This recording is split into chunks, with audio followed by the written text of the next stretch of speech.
This episode of the podcast is brought to you by Mapper Forward's first on-demand workshop, How to Become a Coffee Consultant. Available now online for you to learn at your own pace with a certificate available upon completion. Click the link in the show notes to access today for just €50. Welcome to the Daily Coffee Pro by Mapper Forward, friends. I'm your host, Lee Safar, and this is unfortunately episode 5 of our 5-part series with David from M-Cultivo. David, you're a technology guy, you're a business guy, and in this last episode of the series, which has been super, super fun, thank you for the delicious conversations we've had. It has been really, really fun. But we've been talking about the changing dynamics in the coffee supply chain, and we've talked about a lot of different stuff. Our last episode was about the thing we know least about in all of the world, and nobody knows a lot about it. But this episode, you know a lot about. So talk to us about how technology has the potential to transform the way that we do business and how the supply chain functions in coffee. Absolutely. Yeah. And I want to pause for 1 second just to say thank you to you, Lee, for having me, because these episodes are moving so quickly that I don't know if I'm going to have a chance at the end to say this, but I appreciate the conversation, the honesty, and the courage that you've delved into these topics with. They're all relatively unknown, but it takes a lot to put something like this together. So thank you for doing that and for continuing to do that. All your podcasts have kind of been that way, and I know that's your goal moving forward. So thanks for that. So technology and coffee, right? So what I have to start this, as we've done most of these other episodes, with a little bit of precursor material. I would say first off, we're dealing with human problems generally in the coffee supply chain. You know, there's natural problems, there's other things, but that's relatively, some of that is out of our control and fixed. The human problems are, usually the most interesting, right? And technology is just a tool in this environment. So yes, but as you said, our company has a strong technology backbone, but I think our uniqueness in the industry is more on the side of technology is not God, and it's not going to solve all your problems, and it's not a magic wand. It is a tool, and it's a tool to be used by people. And so if you don't know the people, you don't know those problems, then you're probably not going to have a lot of luck there. But that being said, we've narrowed in on a few different things. Producers cannot grow, in our estimation, just like any other business. They can't grow with the right information at the right time, without reliable cash flow, without access to new customers, and without strong strategic partnerships, right? And those are the things that we focus on. And then we kind of weave technology through solving those issues. All of them in the industry, and we're not the only technology provider in the industry. So technology's role in this, as we talked about with EU regulation, it's going to be massive in adapting to things like that. I think that's an obvious conversion. But you have things like yield rates. Does a farmer or a coffee producer know their yield rates? And that's a difficult thing to know just kind of at the top of your head. So if you ask a coffee farmer or producer what's their yield rates from cherry to green, they might say something like 20%. But it really matters if it's 18.5% or if it's 21%, right? I mean, that's the difference between losing money or making money. So those are the kinds of things that technology can help us solve outside of just complying with new EU regulation. Help me define technology. So people out there might be thinking technology means software, or technology means AI, or technology means equipment. When we're talking about technology in this specific scenario, what are you referring to? Yeah, I mean, technology can be pen and paper. Yeah. Right. Technology can be, a technology innovation might be a very manual instrument to help us pick coffee better, or a better basket that someone carries around when they're picking coffee. Or it could be, you've seen producers with kind of, this is a red card that's the color of the cherry, and we hold that up to make sure we're picking the right cherries. That can be technology. So I don't want to say technology is AI or machine learning or blockchain. I actually think that, a lot of that, at least in the coffee industry over the past, years, have been distractions, right? how does blockchain help a coffee farmer? I don't know if we have a good answer to that question to this day. We certainly don't have a good practical application of that today, Mm-hmm. in my opinion. So for us, I think it comes down to the practical. I think we ask the question of what technology do coffee producers or coffee farmers have now? And I'd say things like SMS are underutilized, right? It's a Mm-hmm. great way to get out information is just send out SMS messages. And coffee farmers have mobile phones, right? They can Mm-hmm. process that. Technology for us is things like WhatsApp. That's prevalent all around the industry. How can we Yep. leverage WhatsApp better, right? And then you don't need to create a mobile app or a static app on a machine. We have this amazing thing where coffee farmers never had to send a fax. They were able to go from not having anything to having a cell phone. What can we do in those areas, in those Mm. spaces, in order to kind of take leaps forward instead of others? And I think that's the fun part about this is it can facilitate adaptation and rapid change, but at the Mm-hmm. same time, you have to be so respectful of the culture and the history of where all this is coming from and the Mm. agricultural product, and the fact that this is somebody's entire livelihood and probably generations of their family history. And you can't just throw technology at it and solve all the problems. It might destroy everything. And that's not what we want. And it may not be the thing that makes their life easier. It may actually be the thing that makes their life harder. Like they want to farm coffee. They don't want to care about your blockchain. The number of people who have built these apps and said, Lee, can I come on your podcast and talk about this blockchain technology that's going to revolutionize traceability in coffee? Who's going to input the data from that produces, like, the coffee producer doesn't care about your blockchain, mate. You're creating technology that the coffee producer is going to have to input data into that's going to help the other end of the supply chain. And the coffee producer doesn't care about it. That's the Absolutely. I mean, reality of there's it.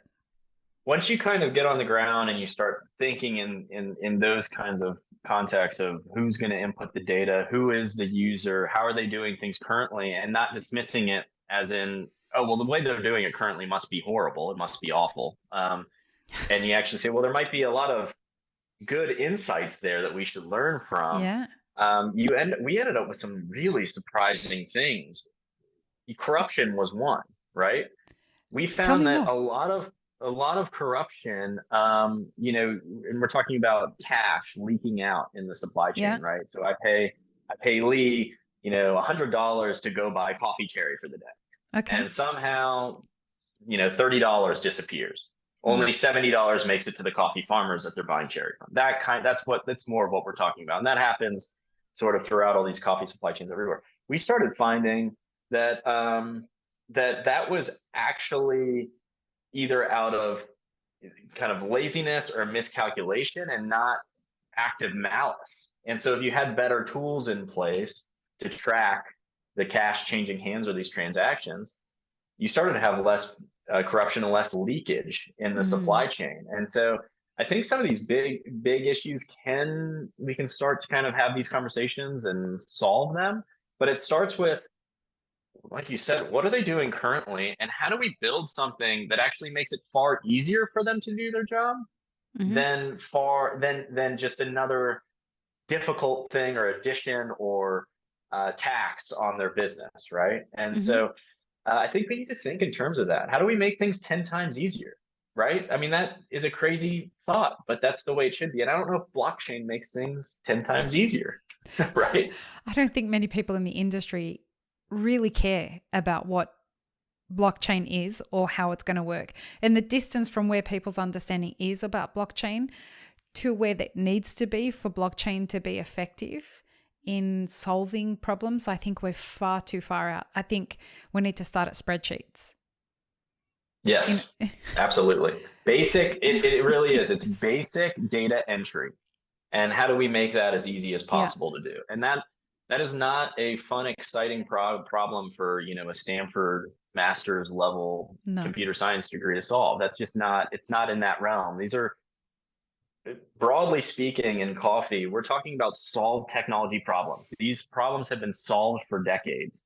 And we just need to pick out of all these solutions, what are the right ones and how do we compile them together to work in the context? That is the art of the whole thing.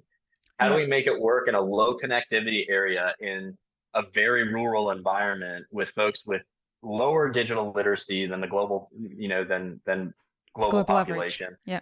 and potentially lower education, lower literacy?